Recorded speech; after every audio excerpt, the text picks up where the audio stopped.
Hi, I'm Mandy, and I am so excited to share with you guys a new series that we're doing for Joanne's YouTube channel. It's a home makeover series. So each week I'm going to share a fun and simple project that you can do in your own home, and then at the end of the series, you can see how all the projects work together to freshen up a space in my home.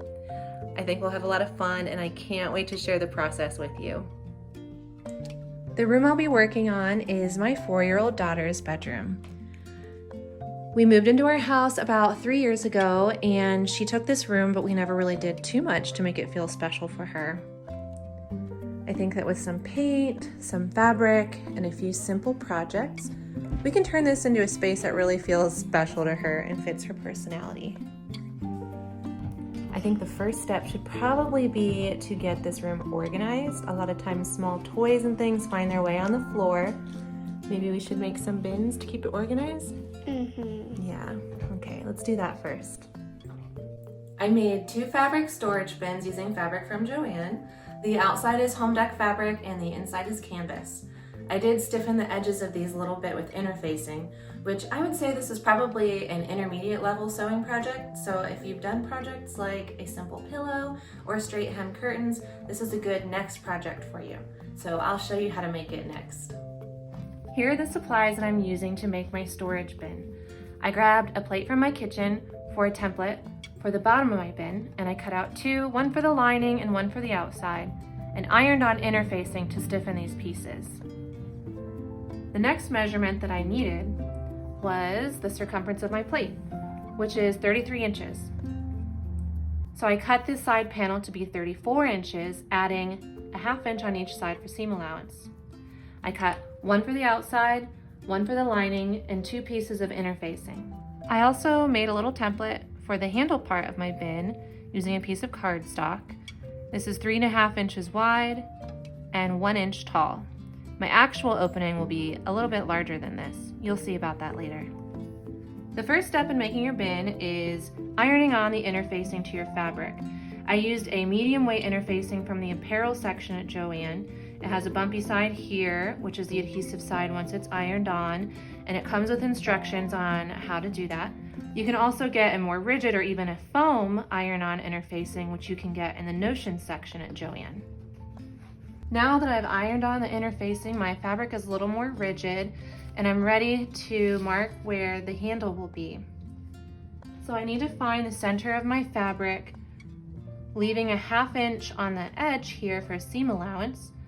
So 1/2 of 16 is 8. That's pretty easy. Folding the template in half allows me to see where the middle of the handle should be so that I can line that up with the 8. Now I just need to draw an outline here. You can use a water-soluble pen, chalk, whatever you prefer. Because this won't be visible, I'm just going to use pen.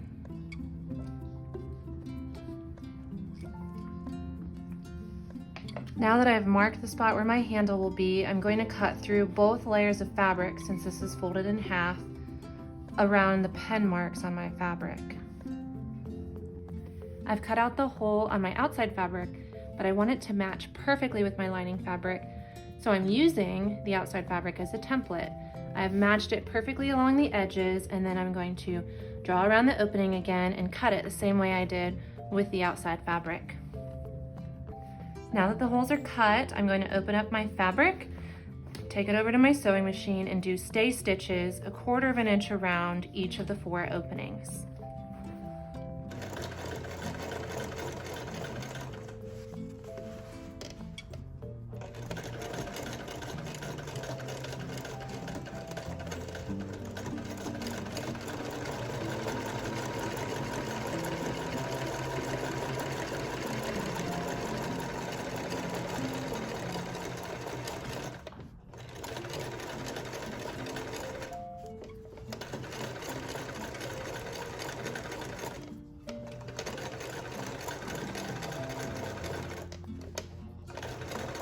I've stitched around all of my openings with stay stitches, and now I'm going to clip around the curves like this so that I can iron it under.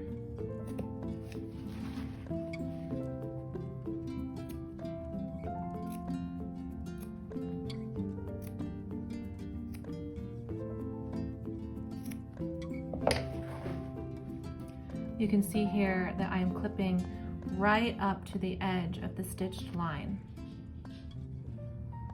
So the fold line that I'm ironing is actually the stay stitch line I did earlier.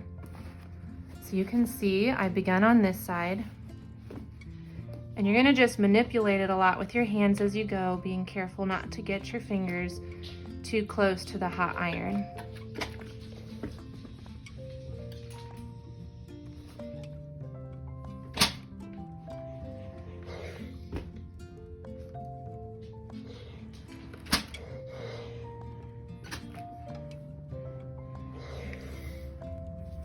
After all of the handle openings are ironed under, you'll fold your fabric right sides together, pin along the edge, and then do a seam 1/2 inch from the edge. After stitching your seams, open them up and iron them flat like this. Next, you're going to take the round canvas bottom, place it wrong side up, and connect it with the wrong side out on your side pieces. You're going to pin it into place all the way around the perimeter of your circle, and if you did your measurements right, it should match up perfectly. Once you've pinned all around the perimeter of your bin, you'll take it over to the sewing machine and do a stitch here that is just 1/4 inch around the edge. You don't want to go down too deep or you'll end up with some puckering problems. Now I'm just clipping the curves here around the circle after I stitch the bottom onto the side of both the outer and the lining. After clipping the curves on the bottom of both of these, I flipped the lining right side out, and I am going to place it so that the seam matches up with the seam on the outer and put it inside. If you'll notice, the outside piece is situated wrong side out.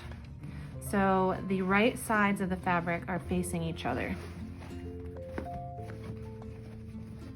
It's really important that the handle openings on the lining and on the outer are matched up perfectly. So I pin these together, even though we're not stitching here yet, so that as I pin the tops together where we are stitching, it won't cause the handles to shift.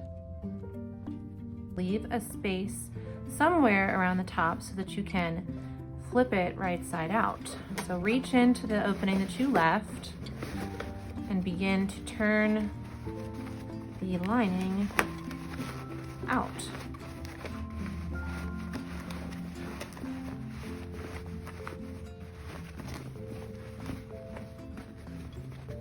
So now you have both sides that are right sides facing out, and you're going to tuck the lining into the bag, which is a little fiddly, but you can do it. So I've matched up the hole openings on the lining and the outer, and I pinned it in place, and now I'm going to take it over to the sewing machine and top stitch really close to the opening here. I top stitched around the openings of each of the handles, and then I top stitched along the top here to close the opening and just make it neat. The last steps will be to clip away your excess threads and then take an iron and press.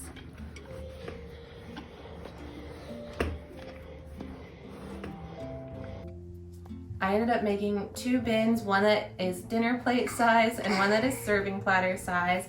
And I guess the last step is to put your toys in them. Can you help me? All right. I think we put the big stuffed animals in the big bin and the smaller ones in the small bin. And if you can do this every night before bed, think of how clean your room is going to be. You think you can do that? Well, we'll see.